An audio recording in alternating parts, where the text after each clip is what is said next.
नमस्कार विद्यार्थी मित्रांनो, डॉक्टर सुशील स्पॉटलाईट या आपल्या यूट्यूब चॅनलवर तुमचं सर्वांचं स्वागत आहे. या लेक्चरमध्ये आपण real estate regulation act RERA याच्याबद्दल जाणून घेणार आहोत. आत्मनिर्भर भारत योजनेमध्ये याचा उल्लेख होता आणि त्याच्यामुळे हा आपल्यासाठी खूप महत्त्वाचा आहे. डॉक्टर सुशील स्पॉटलाईटला टेलिग्रामवर फॉलो करण्यासाठी डिस्क्रिप्शनमधली लिंक वापरा. तसेच फेसबुकवरही आपला डॉक्टर सुशील स्पॉटलाईट नावाचा ग्रुप आहे. Real estate regulation development act RERA हा पार्लमेंटने 2016मध्ये पास केला होता आणि याची अंमलबजावणी 1 मे 2017 पासून सुरू झाली. ॲक्च्युली आता हा कायदा का आला होता तर एक घर विकत घेणारी जी लोकं असतात त्यांचं संरक्षण करण्यासाठी. बऱ्याचदा फसवणूक होते, सांगितलं काही वेगळं जातं, दिलं काही वेगळं जातं. तुम्ही कितीतरी केसेस बघितले असतील, सोशल मीडियावर कितीतरी व्हिडिओज आहेत की कोटीच्या घरांच्या ह्याच्यामध्ये मग भिंतींमध्ये वेगळंच काहीतरी थर्माकॉल लावलं आहे, प्लायवूड लावलं आहे, असले प्रकार आणि कितीतरी गोष्टी होतात. त्याच्यामुळे त्या लोकांचं संरक्षण झालं पाहिजे. ते घरं घेणाऱ्या लोकांना, ग्राहकांना संरक्षण देणं. दुसरी महत्त्वाची गोष्ट की रिअल इस्टेट सेक्टर जे काय आहे तिच्यामध्ये मोठ्या प्रमाणावर गुंतवणूक झाली पाहिजे. ती भारतातून, भारताच्या बाहेरून याच्यासाठी हा कायदा काम करतो आणि जेवढी याच्यामध्ये ट्रान्सपरन्सी राहील कामामध्ये ह्या रिअल इस्टेटच्या, तेवढी गुंतवणूकसुद्धा जास्त होईल. दुसरी महत्त्वाची गोष्ट, हिच्यामुळे या कायद्यानुसार प्रत्येक राज्यामध्ये रिअल इस्टेट रेग्युलेटरी ऑथॉरिटी स्थापन करण्यात येणार आहे. ओके. आणि ही जी रिअल इस्टेट रेग्युलेशन ऑथॉरिटी आहे ती त्या पूर्ण राज्यातल्या रिअल इस्टेटचं रेग्युलेशन करणार. तर हे एक महत्त्वाचं आहे आणि त्याच्यामुळे प्रत्येक राज्यामध्ये ही बॉडी आता असते. दुसरी महत्त्वाची गोष्ट, आता याची गरज का आहे? एक की मोठ्या प्रमाणावर अनरेग्युलेटेड आहे हे रिअल इस्टेट सेक्टर. तुम्ही बघितलं असेल, एखाद्याची जागा आहे, तो परमिशन काढतो, बिल्डिंग बांधतो, 10 फ्लॅट काढलेत, ते विकलेत. ह्या गोष्टी बऱ्याचदा प्रॉपर पेपरवर रजिस्टर्ड होत नाहीत, अनरेग्युलेटेड राहतात. तिच्यामुळे बऱ्याचदा मग कन्झ्युमर जे काय असतात, घेणारे, त्यांचा प्रॉब्लेम होतो. त्याच्यानंतर तुम्ही एखादा फ्लॅट बुक केलेला आहे आणि तो जर अनरेग्युलेटेड असे 4 लोक येऊन कुणीतरी मंडळाचे कार्यकर्ते बांधत असतील तर त्या केसमध्ये डिले खूप होतो. म्हणजे 2 वर्ष डिले होतं, 1.5 वर्ष डिले होतं. तुम्हाला सांगितलं जातं की तुम्हाला जानेवारी 2021ला घराची चाबी भेटणार. जानेवारी 22 येऊन जातं तरी तुम्हाला घर दिसत नाही तुमचं तिथं. त्याच्यानंतर किंमत, क्वालिटी ऑफ कन्स्ट्रक्शन, म्हणजे नेमकं त्यांनी काय वापरलेलं आहे का नुसतंच चुना मारला आहे, तर ह्याही गोष्टी महत्त्वाच्या आहेत. त्याच्यानंतर हे जे डिले होतात तिच्यामध्ये प्रोजेक्ट, तर ते खूप मोठं लॉसचं कारण असतं. तर ह्या सगळ्या गोष्टी आपल्याला दूर करायच्या होत्या. त्याच्यानंतर बऱ्याचदा जे काही डेव्हलपर्स असतात ते लोकांना चीट करतात, तर हे पण बंद करायचं होतं. त्याच्यानंतर जर एखाद्याची फसवणूक झाली तर तो नेमका कुठं जाऊन मदत मागणार, तर त्याच्यासाठी ग्रीव्हियन्स रिड्रेसलचं मेकॅनिझम आपल्याकडे नव्हतं. तुमची तक्रार नोंदवून घेणं, तिच्यावर प्रॉपर वर्क करणं, की ते रिअल इस्टेट सेक्टरसाठी सेपरेटली, एक्सक्लुझिव्हली. त्याच्यानंतर मोठ्या प्रमाणावर रिअल इस्टेट सेक्टरमध्ये ब्लॅक मनी जनरेट होत असतो आणि त्या ब्लॅक मनीला सुद्धा आळा घालणं गरजेचं होतं. आता याचे ऑब्जेक्टिव्ह काय आहे? एक, पारदर्शकता वाढवायची आहे, अकाउंटेबिलिटी तिथं आणायची आहे, उत्तरदायित्व. त्याच्यानंतर डोमेस्टिक आणि फॉरेन इन्व्हेस्टमेंट, विदेशातून आणि भारतातून गुंतवणूक रिअल इस्टेट सेक्टरमध्ये करणं. त्याच्यानंतर एन्व्हायरमेंट संबंधीचे जे काही इश्यूज आहेत तर त्या सगळ्या गोष्टींचा विचार इथं झाला पाहिजे. त्याच्यानंतर नेक्स्ट वन की जे काही प्रोजेक्ट्स आहेत ते इफिशियंटली ते वर्क झाले पाहिजेत, स्टँडर्डायझेशन त्याचं झालं पाहिजे. सिंगल विंडो, एक खिडकी योजना जी काही असते, तर सगळे जे काही प्रोजेक्ट क्लिअर करण्यासाठी एक खिडकी योजना रिअल इस्टेटसाठी ती आणायची. आणि राईट्स ऑफ होम बायर्स, आता घर विकत घेणाऱ्या ज्या कस्टमरचे जे अधिकार आहेत ते त्यांचं संरक्षण करणे, त्यांचं इम्पॉवरमेंट करणे, हाही एक महत्त्वाचा मुद्दा होता. आता याच्यात प्रोव्हिजन्स काय आहेत? सगळ्यात पहिलं प्रोव्हिजन, प्रत्येक राज्यामध्ये रिअल इस्टेट रेग्युलेटरी ऑथॉरिटी स्थापन करणं. त्याच्यानंतर मग आता याच्याकडे सगळे जे काही प्रोजेक्ट्स असतात ते प्रोजेक्ट रजिस्टर केले जातात, डेटाबेस मेंटेन केला जातो, त्याच्यानंतर वेबसाईटवरून ह्या सगळ्या गोष्टी लोकांसाठी ओपन केल्या जातात. त्याच्यानंतर interest of promoters, buyers, real estate agents, सर्वांचा इंटरेस्ट बघतं रेराची ही ऑथॉरिटी. म्हणजे प्रमोटर्स असतील, जे घेणारे असतील, किंवा इस्टेट एजंट्स असतील, बऱ्याचदा एजंटचे पैसे दिले जात नाही, तर अशाही गोष्टी असतात. त्याच्यानंतर शाश्वत आणि परवडणाऱ्या घरांचा विकास व्हावा याच्याकरता हे काम करतं. नेक्स्ट वन, आता रेग्युलेशन जे काही रेरा ॲक्ट आहे त्याच्यानुसार ते सगळ्या गोष्टी करणार. आता दुसरं महत्त्वाचं, याच्यामध्ये रिअल इस्टेट ॲपिलेट ट्रिब्युनल्सची स्थापनासुद्धा करण्यासंबंधीचं आहे, की रेरा संबंधीचे काही इश्यू असतील तर ह्या ट्रिब्युनल्समध्ये जाऊन तुम्ही दाद मागू शकता. असे सगळे प्रकल्प की ज्याच्या plot size minimum 500 square metre आहेत किंवा 8 अपार्टमेंट आहेत, यांना सर्वांना रेग्युलेटरी ऑथॉरिटीजकडे रजिस्टर करणं गरजेचं असतं, मॅन्डेटरी आहे, कंपल्सरी आहे.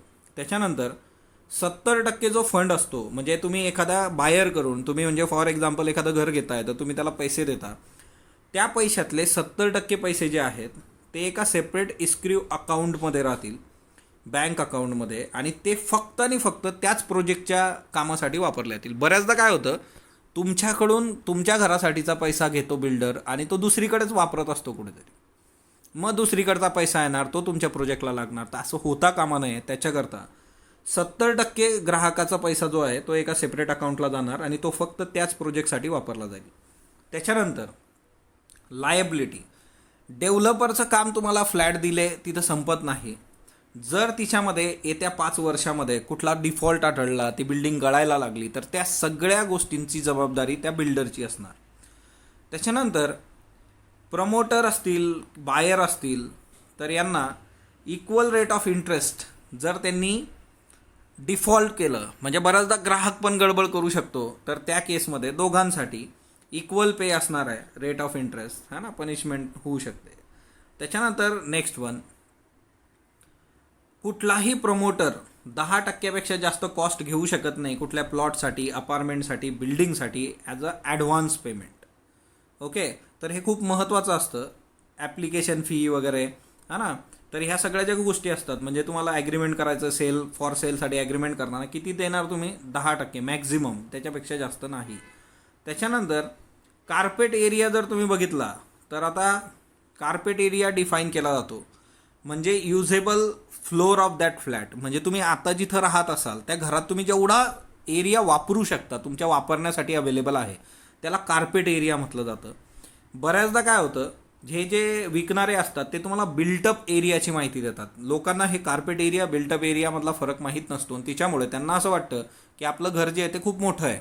नंतर कळतं की ते छोटं आहे, कारण बिल्टअप एरियामध्ये मग तिथे सगळ्या गोष्टी येतात. तिथं बाहेरचा स्पेस असेल, पायऱ्या असतील, तर ते पण बिल्टअप एरियामध्ये मोजलं जातं.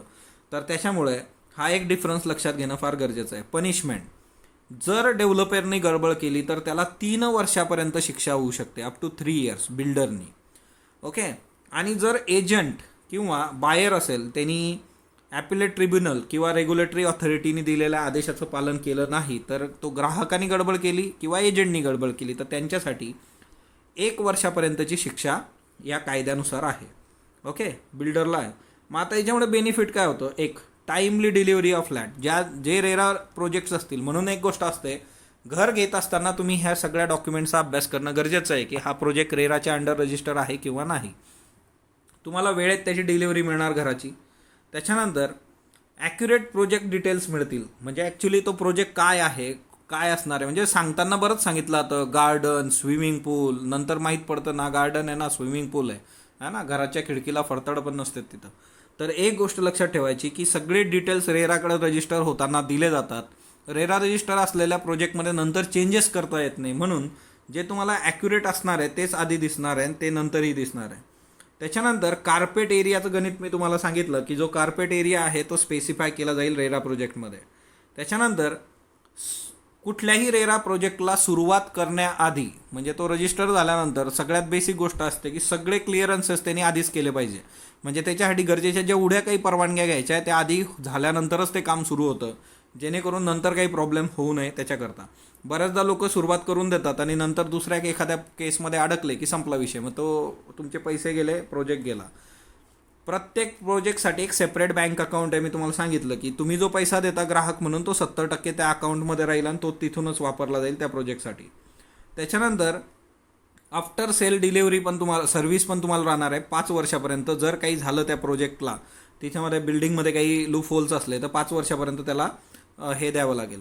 आता सगळ्यात महत्त्वाची गोष्ट की याच्यामध्ये काही गोष्टी आहेत की ज्या, म्हणजे लूप होल्स काय या कायद्याचे, काय याच्यामधले ड्रॉबॅक्स आहेत. एक, जुने प्रोजेक्ट तिच्यामध्ये घेतलेले नाहीत, फक्त नवीन प्रोजेक्ट जे येणारे आहेत तेच कव्हर केलेले आहेत. तिच्यामुळे जुन्या प्रोजेक्टमध्ये जर काही इश्यू असले तर रेराचा तिथं काही संबंध येत नाही. बऱ्याचदा काय होतं की बिल्डरची चूक नसते, गव्हर्नमेंटचे अधिकारी जे असतात ते तिच्यामध्ये चालढकल करतात आणि तो प्रोजेक्ट डिले होऊन जातो. त्याच्यानंतर कंपल्सरी रेग्युलेशन नाही आहे प्रोजेक्ट 500 मीटरसाठी. 500पेक्षा कमी जे आहेत, 500 स्क्वेअर मीटरपेक्षाचे कमीचे, त्याच्यासाठी कंपल्सरी रेग्युलेशन नाही आहे आणि तिच्यामध्ये पण मोठ्या प्रमाणावर लोकांची फसवणूक होत असते. ओके, म्हणजे जे लहान डेव्हलपर्स असतात ते लहान डेव्हलपर्स गडबड करतात आणि त्यांच्यासाठी पण ते प्रोव्हिजन असणं गरजेचं होतं, ते हिच्यामध्ये नाही आहे. ओके, त्याच्यानंतर आता नवीन प्रोजेक्ट जे राहतात ते बऱ्याचदा डिले होऊ शकतात, कारण हिच्यामध्ये एक गोष्ट असते की तुम्हाला जोपर्यंत गव्हर्नमेंटचा क्लिअरन्स मिळत नाही तर त्याच्यामुळे मग ते तुम्हाला काम सुरू करता येत नाही, प्रोजेक्ट डिले होऊ शकतात.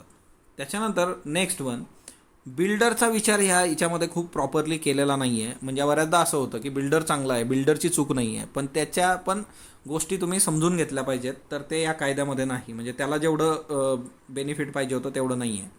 आता हिच्यामध्ये एक महत्त्वाची गोष्ट आहे.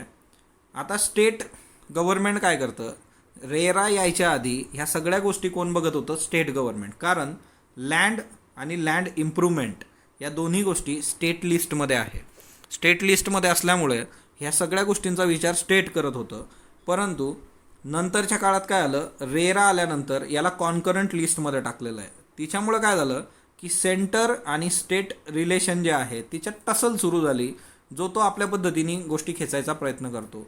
तर हिच्यामधलं हे MCQला फार महत्त्वाचं आहे. लँड इम्प्रूव्हमेंट स्टेट लिस्टमध्ये आहे, रेरा कॉन्करंट लिस्टमध्ये आहे. आता याच्यातून काय फॉरवर्ड येत्या काळामध्ये काय केलं पाहिजे, तर सेंटर स्टेटमध्ये जे वाद आहेत ते होता कामा नये. स्टेटने कुठल्याही परिस्थितीमध्ये रेराचे प्रोव्हिजन डायल्यूट करता कामा नये, कारण कॉन्करंट लिस्टमध्ये स्टेट पण तिच्यावर स्टेट लॉ बनवू शकतं. त्याच्यानंतर स्टेटनी पण फुल्ली इम्प्लिमेंट करणं रेरा गरजेचं आहे, ज्याच्यामुळे ब्लॅक मनी जनरेट होणार नाही. त्याच्यानंतर नॉर्थ ईस्टर्न स्टेट जे आहेत तर तिच्यामधले जे इम्प्लिमेंटेशनचे इश्यूज आहेत तर ते आपण सोडवले पाहिजेत. है ना, तिकडे थोडा इश्यू आहे रेराच्या बाबतीमध्ये. त्याच्यानंतर गव्हर्नमेंट एजन्सी ज्या आहेत त्यांनासुद्धा अकाउंटेबल धरलं पाहिजे जर ते पटकन डिले म्हणजे देत नसतील, सगळ्या ज्या परवानग्या आहेत डिले करत असतील.